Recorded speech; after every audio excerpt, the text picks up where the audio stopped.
పురాణాలలో చూసుకున్నా మొన్నటికి మొన్న భర్త ప్రాణాలు కాపాడుకోవటం కోసం లివర్ దానం చేసిన భార్య వరకు చూసుకున్నా పతి ప్రాణాలు రక్షించుకోవటం కోసం మహిళలు పడిన కష్టాలు, చేసిన పోరాటాలు మనకు కొత్త కాదు. నూకమ్మ చేసిన పోరాటం ఆ కోవలోకే వస్తుంది. శ్రీకాకుళం జిల్లాలోని మారుమూల గ్రామానికి చెందిన నూకమ్మ భర్త, అతడి బృందం గుజరాత్లో చేపల వేటకు వెళ్లి పాకిస్తాన్ కోస్ట్ గార్డుల చేతికి చిక్కారు. పాకిస్తాన్ జైల్లో 14 నెలలు మగ్గారు. చివరికి దాయాది దేశ జైలు నుంచి విడుదలయ్యారు. ఇప్పుడు ఈ కథనే తండేలుగా తీస్తే జనం నీరాజనాలు పడుతున్నారు. ఏంటి, నమ్మబుద్ధి కావటం లేదా? నాగచైతన్య, సాయి పల్లవి జంటగా నటించిన తండేల్ మూవీ రియల్ స్టోరీ ఆధారంగా తీసిందే. మరి రియల్ లైఫ్ హీరో ఎవరు? వారు ఎలా బయటకొచ్చారు? భర్తను విడిపించుకోటానికి గర్భిణీ అయిన నూకమ్మ ఏం చేసింది? Watch the story. శ్రీకాకుళం జిల్లా ఎచ్చెర్ల మండలం పంచాయతీ పరిధిలోని గ్రామాలు డి మత్స్యలేశం, కె మత్స్యలేశం. గనగల్ల రామారావుది కె మత్స్యలేశం, నూకమ్మది డి మత్స్యలేశం గ్రామం. వీరిద్దరి పరిచయం ప్రేమగా మారింది. పెద్దలు కూడా వీరి ప్రేమను ఆమోదించారు, పెళ్లి చేశారు. తమ ప్రేమకు పెద్దలు ఒప్పుకుంటారో లేదో, ఎన్ని కష్టాలు ఎదురవుతాయో అని అనుకున్నారు. హమ్మయ్యా, ఎలాంటి కష్టం లేకుండానే వారి పెళ్లి జరిగింది. అయితే సినిమా ట్విస్ట్లా అసలు కష్టాలు ఆ తర్వాతే మొదలయ్యాయి. తన బృందంతో కలిసి చేపల వేట కోసం రామారావు గుజరాతులోని వెరావల్కు వెళ్తుంటేవాడు. గుజరాత్లో వేటకెళ్లిన మత్స్యకారుల నాయకుడిని తండేల్ అని పిలుస్తారు. రామారావు తండేలయ్యాక గుజరాతుకు వేటకు వెళ్లాల్సి వచ్చింది. అప్పటికీ నూకమ్మ 7 నెలల గర్భవతి. దీంతో ఇదే తన లాస్ట్ ట్రిప్ అని, ఇకపై వేట కోసం గుజరాతుకు వెళ్లనని మాట ఇచ్చాడు. అలా 2018లో ఎచ్చెర్ల మండలం డి మత్స్యదేశం గ్రామానికి చెందిన 8 మంది మత్స్యకారులు, శ్రీకాకుళం జిల్లాలో మరో ప్రాంతానికి చెందిన 7 మంది, విజయనగరం, తూర్పుగోదావరి జిల్లాలకు చెందిన మరో 7 మత్స్యకారులతో కలిసి గుజరాత్ రాష్ట్రానికి చేపల వేటకు వెళ్లారు. అక్కడ ఓ చేపల వేట సాగించే కంపెనీతో కాంట్రాక్టు కుదుర్చుకున్నారు. అలా 22 మంది మత్స్యకారులు 2018 నవంబర్ 28వ తేదీన గుజరాత్ నుండి అరేబియా సముద్రపు జలాల్లో చేపల వేటకు వెళ్లారు. 29 రోజులు సముద్రంలో వేట బాగానే సాగింది. చేపలు కూడా మంచిగా రావటంతో పుట్టబోయే బిడ్డకు మంచి బట్టలు కొనాలని కలలు కన్నాడు రామారావు.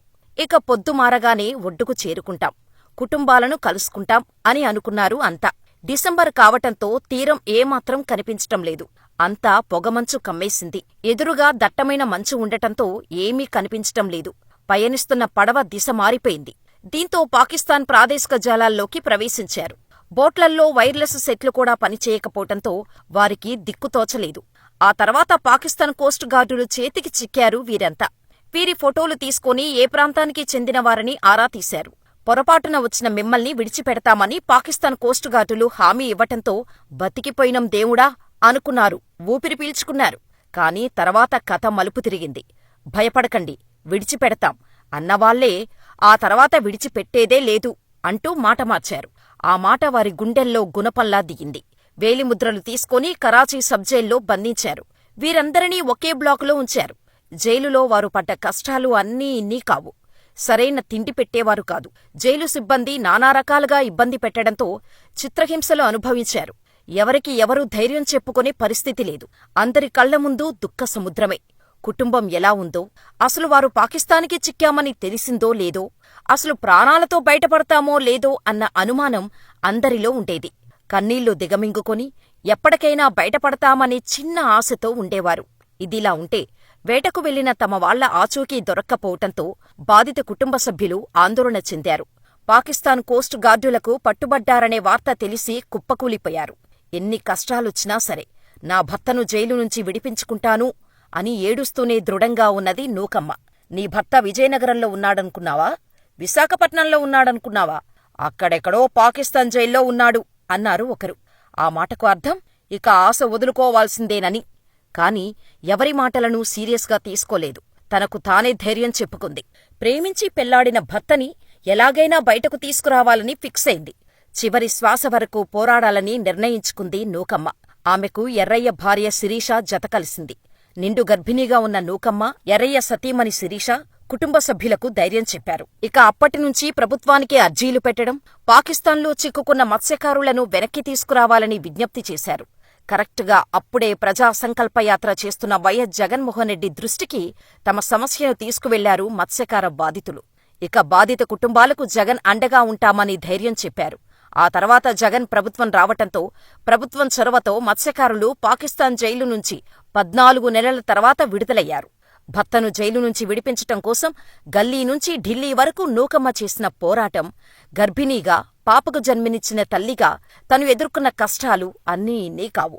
అంతులేని నిస్సహాయతతో కూడా చిన్న ఆశ మనిషిని బతికిస్తోంది, పోరాట శక్తిని ఇస్తోంది, విజయాన్ని చేతికి అందిస్తోంది.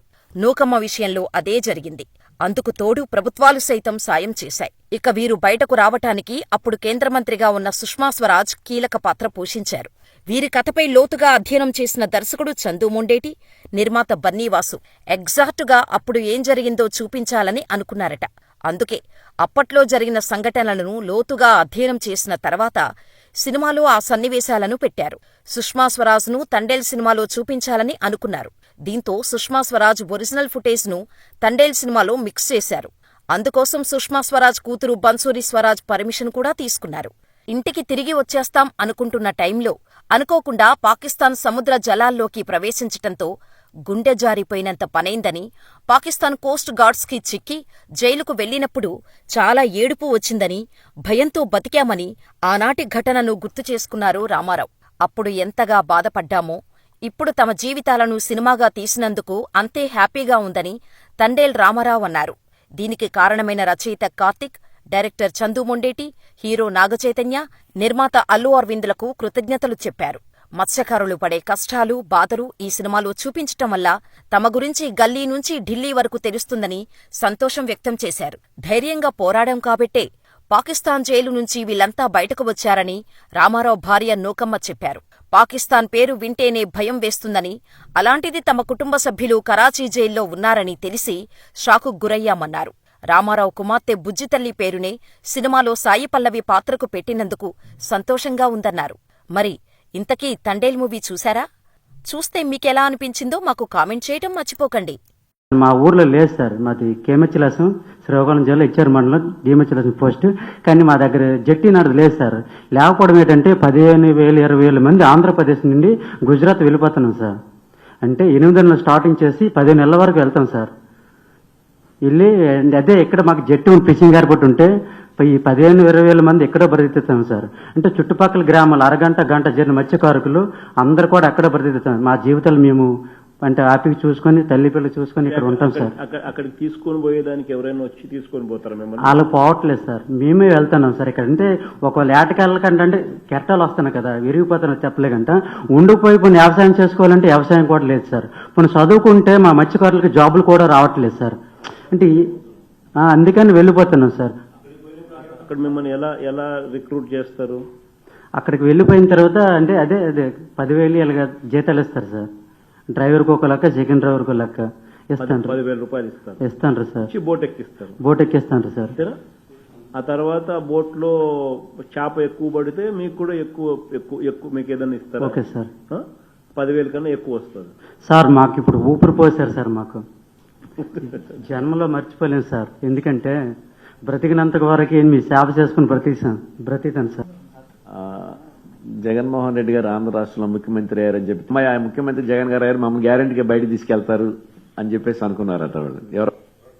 ఎవరో గాని మీలో నువ్వే? నేనేను సార్ మాట్లాడాను. మాకు ప్రాణం పోసారు సార్.